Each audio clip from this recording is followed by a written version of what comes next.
días! Hoy haremos masa de pizza casera para hacer una pizza rápida y de calidad, sin necesidad de utilizar harinas especiales ni amasadora, ni hace falta saber amasar a mano porque no hay amasado. La red de gluten se formará por autólisis. Haré dos masas diferentes.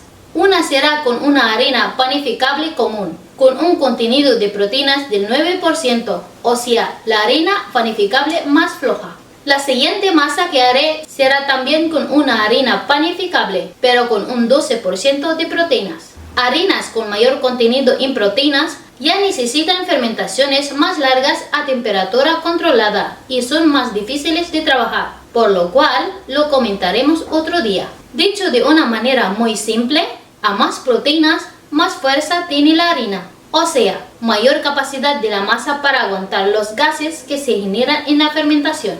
Empiezo por la masa con la harina del 9%.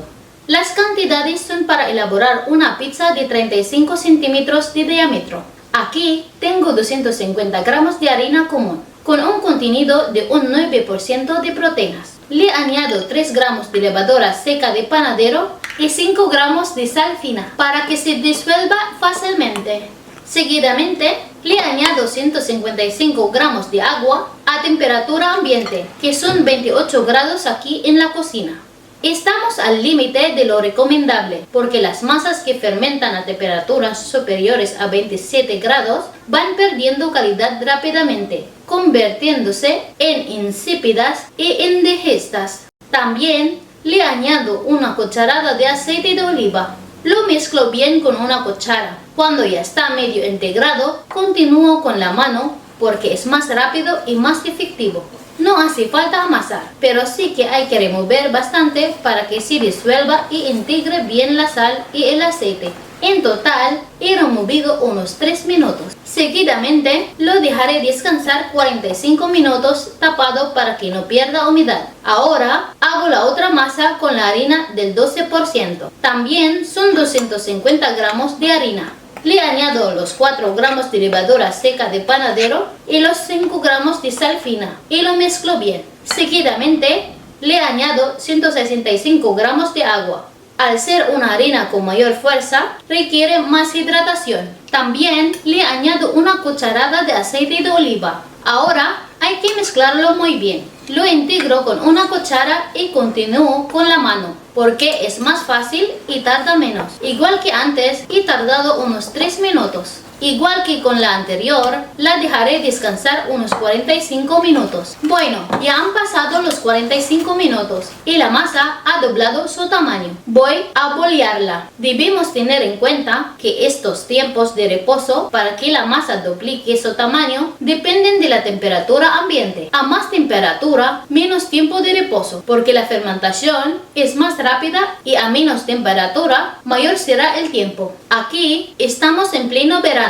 En la cocina tengo 28 grados. En invierno, cuando baje la temperatura a 20 grados, es probable que los tiempos casi se dupliquen. Por lo tanto, la mejor recomendación es observar cuando se duplique el tamaño de la masa. Se hace una bola para que quede una superficie menos pegajosa y más fina. Al quedar una bola cerrada, aguantan un poco más el gas que se produce en la fermentación. Además, son más manejables. Si no tenéis práctica, el mejor sistema para empezar es utilizar bastante harina para que no se os pegue tanto la masa y ir formando la bola despacio sobre la mesa. Vamos cogiendo los bordes y los llevamos al centro. Así va quedando una bola tensionada. Si ya queda bien o regular, la dejamos con el cierre hacia abajo y ya está.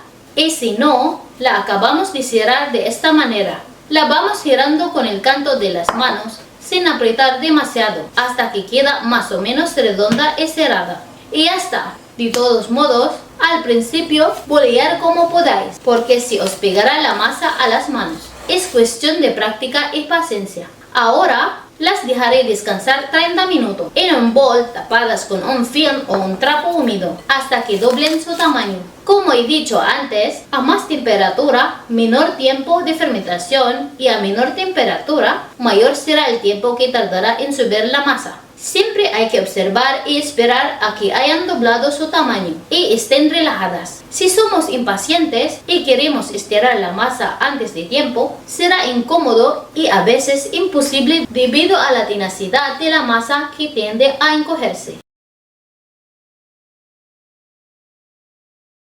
Si esto ocurre, hay que dejar descansar la masa unos 10 minutos más para que se relaje.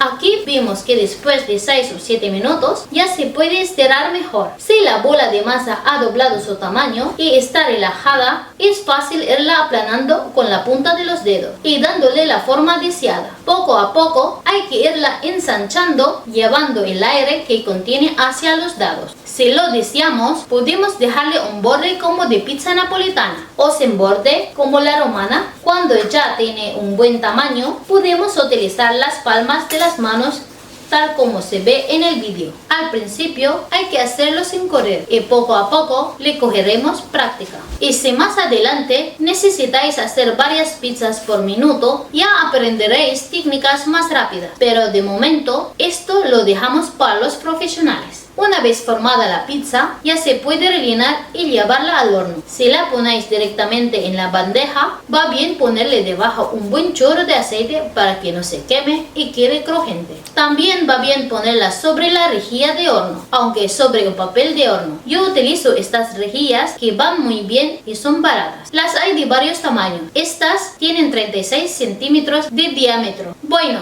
lo dejaremos aquí por hoy. Gracias por vuestra atención. Hasta la próxima.